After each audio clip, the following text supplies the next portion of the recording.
drop in.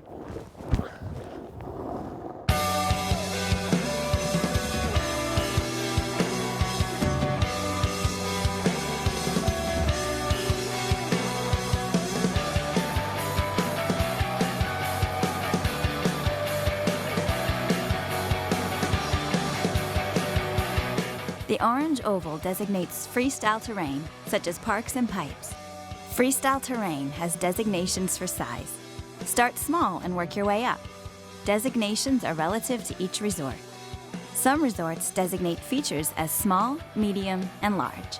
Be aware these ratings are determined by size, not degree of difficulty, and are relative only to that resort. Make a plan.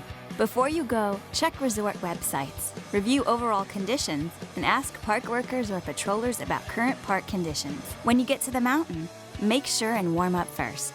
Be aware that the features change constantly due to snow conditions, weather, usage, grooming, and time of day. In the morning when you get to the hill, make a plan before you start hitting all the features. Make sure you roll through the park, check the speed, make sure there haven't been any changes, and if there are, ask the park crew about them. Just kind of get an idea of what the park's like before you start sending. Every time you use freestyle terrain, make a plan for each feature you want to use. Your speed, approach, and takeoff will directly affect your maneuver and landing. Having the right speed for a feature in a park is pretty crucial. You don't want to go too slow and knuckle a jump or overshoot it with too much speed, so be sure to ask other riders or even follow them into jumps. Understand the intended use of the freestyle terrain you have chosen. For example, some features are intended to be used in a series with no stopping, and some individually with stopping areas. Jump ramps are for jumping, and rail ramps are for entering onto rails.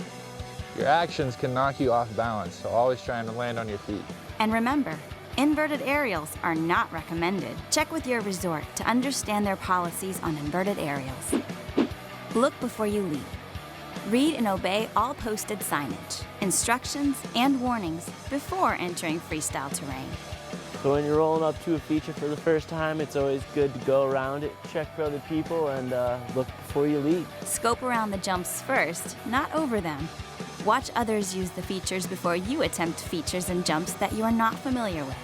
Sometimes it's hard to tell if there's a landing on the backside or whatever, so look before you leap. Easy style it. Know your limits and ski or ride within your ability level. Easy style it. Start small and work your way up. Look for small progression parks or features to begin with. Freestyle skills require maintaining control on the ground and in the air. Do not attempt any features unless you have sufficient ability and experience to do so safely. Avoid getting in the back seat. Project yourself forward and stay balanced. When you're coming to the takeoff zone, you're going to want to project your body forward so you can align yourself with landing instead of getting sent back seat and biffing upside down on the landing. Always watch and control your speed. Too much speed can affect your landing and ability to land on your feet. If you feel like you're going too fast into a feature, you can scrub some speed by speed checking. Once I'm comfortable hitting the jump, I usually like to take a few setup turns into it, get my feet under me, and if I need to scrub some speed, I can. Respect gets respect. Respect the terrain and others. One person on a feature at a time. Respect freestyle terrain and others using it. Always call your drop, and be sure to clear the landing if you fall. Know the code. Always stay in control. People ahead of you have the right of way. Stop in a safe place for you and others. Whenever starting downhill or merging, look uphill and yield. Use devices to help prevent runaway equipment. Observe signs and warnings, and keep off closed trails. Know how to use the lifts safely. You and you alone are responsible for making the decision to go into the park and using any feature. Make sure and learn the basics of freestyle terrain before coming to the mountain. Every rider is different, especially weight, type of board, wax, strength, physical ability, and experience. Wear a helmet to reduce injuries, but remember, skiing and snowboarding safely is the most important factor for preventing injuries. You want to be wearing a helmet when you're doing tricks and riding those trees and getting nasty. It's definitely saved some lives. Kevin Pierce for one. It's never a bad idea to wear a helmet. It could save your life. ATML. Every feature can be broken down into 4 zones. We're talking about learning freestyle. A, T, M, and L. The approach, the takeoff, the maneuver, and the landing. The approach zone is the space where you set up your speed and stance to use the feature. Takeoff zone is for making moves that start your trip. Maneuvers when you're in the air, controlling your body and spotting your landing.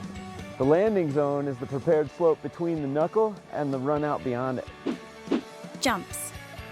As your skills progress and you gain more experience, some terrain parks offer more advanced jumps. Many jumps vary in size and ability level. Hey man, can I follow you into the jump? Haven't hit him today.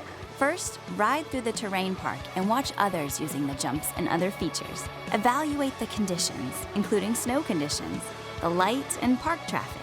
Learn and understand where to land. Even if you land in or near the sweet spot, you can still injure yourself when landing a jump if you're out of balance and you don't land on your feet. Make sure when you use a jump that you don't jump blindly. Make sure the landing zone is clear. Hey, somebody's down on the landing, don't go. It is important to maintain your balance and control, particularly at the moment in time right before you take off for your jump. For more information on park safety and to download the SmartStyle video, go to the nsaa.org and burton.com/smartstyle.